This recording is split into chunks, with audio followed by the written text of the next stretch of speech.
Assalamualaikum warahmatullahi wabarakatuh.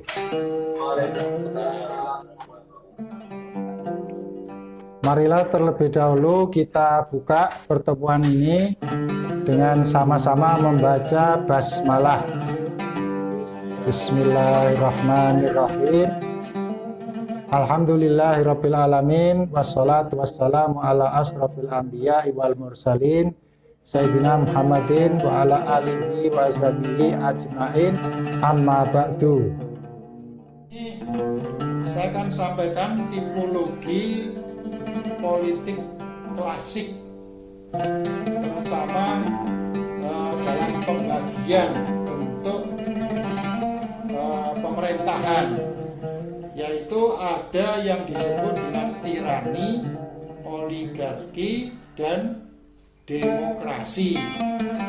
Ini dikendalikan oleh pemerintah, tapi ada juga yang dikendalikan oleh keseluruhan masyarakat berupa monarki, aristokrasi, dan poli. Nah, saya uraikan satu persatu. Tirani itu adalah bentuk kekuasaan yang menghasilkan rejim, yaitu otoriter dengan pemerintahan yang kuat, ya, terutama didukung oleh militer, sehingga masyarakat itu menjadi tertekan dan harus mengikuti aturan sepenuhnya terhadap pemerintah tanpa memiliki hak untuk ikut serta mengelola negara. Untuk kekuasaan tirani ini menjadi mencekam, menakutkan buat rakyat, karena rakyat lebih banyak menjalankan kewajiban daripada memperoleh haknya. Tirani ini bisa kita ambil contohnya pada masa kekuasaan di Mesir kuno, yaitu oleh Fir'aun. Fir'aun menggunakan tangan besi di dalam menekan rakyatnya dan membangun pemerintahannya tanpa ada hak bagi rakyat untuk terlibat di dalam proses pembangunan. Maka ada budak di situ, ya, sebagai pelaksana yang harus tunduk kepada penguasa. Yang kedua, itu kekuasaan dipegang oleh beberapa orang, disebut dengan oligarki. Beberapa orang ini merupakan sekongkol, misalnya merupakan keluarga turun-menurun. Kalau sekarang dikenal dengan politik dinasti dan susah untuk digantikan dari orang lain. Pemerintahan yang oligarki ini juga banyak kelemahannya, karena dia menguntungkan beberapa pihak tertentu, sementara pihak-pihak yang lain itu tidak memiliki kesempatan yang sama. Yang ketiga adalah demokrasi. Ini lebih banyak keterlibatan masyarakat di dalam mengatur suatu pemerintahan. Prinsipnya adalah from people, of people, to people. Dari rakyat, oleh rakyat, untuk rakyat. Dan demokrasi itu diukur dari mayoritas. Yang banyak itulah yang diikuti, seperti pemilu. Dengan suara yang terbanyak menjadi pemenang. Tapi kalau suaranya itu sedikit atau lebih rendah, maka dia harus menerima kenyataan bahwa dia tidak dipercaya oleh masyarakat untuk memimpin suatu negara. Dan demokrasi ini bentuknya bermacam-macam.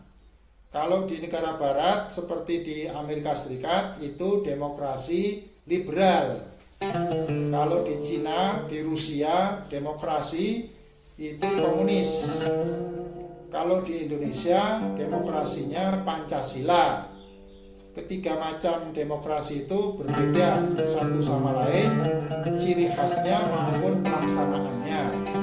Ya, namun kadangkala demokrasi itu dalam kertas secara teori ideal baik, tapi dalam praktek kenyataannya demokrasi itu ya sering tercederai oleh berbagai macam perilaku yang tidak etis oleh para politisi, pejabat, seperti kalau terjadi korupsi misalnya.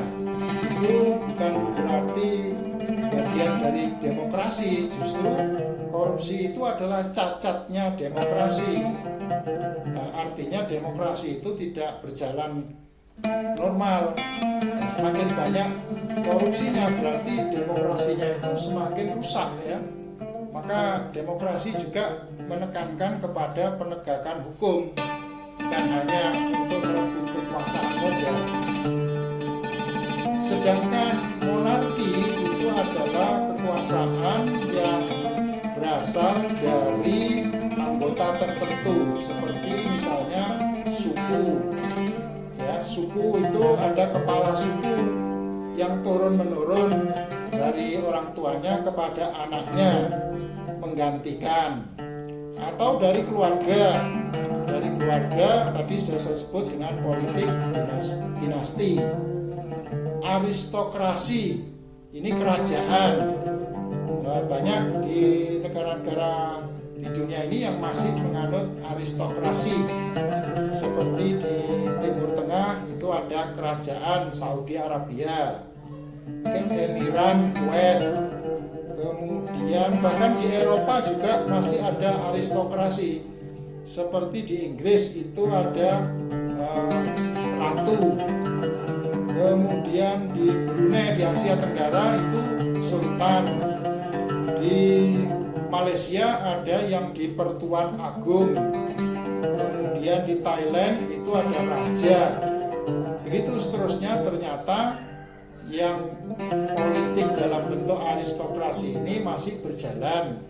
Kadangkala sistem aristokrasi ini dipadukan dengan sistem demokrasi.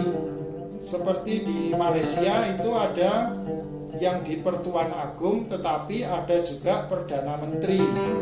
Yang di Pertuan Agung itu simbol dari kerajaan yang turun-menurun, sementara Perdana Menteri itu adalah simbol politik demokrasi karena ada pemilihan, ada pemilu. Begitu pula dengan di Inggris. Inggris itu ada Perdana Menteri, juga ada Kerajaan Inggris. Sepertinya Malaysia itu meniru atau terpengaruh dari sistem politik Inggris karena Malaysia itu dijajah oleh Inggris. Kemudian yang ketiga itu polite. Polite ini artinya ya politik yang demokrasi. Jadi sejajar demokrasi dengan politik atau politik dengan demokrasi, oligarki sejajar dengan aristokrasi, tirani sejajar dengan monarki. Itulah beberapa tipologi politik klasik yang ternyata sampai zaman modern ini pun masih dianut ya oleh berbagai negara, termasuk di Indonesia. Kalau di Indonesia mengikuti yang demokrasi, Pancasila secara itu de jure atau menurut kesepakatan politik Indonesia itu adalah demokrasi. Walaupun di dalam prakteknya itu tidak sempurna ya, ada kelemahan di sana sini. Saya kira itu tambahannya, silakan untuk memberikan komentar.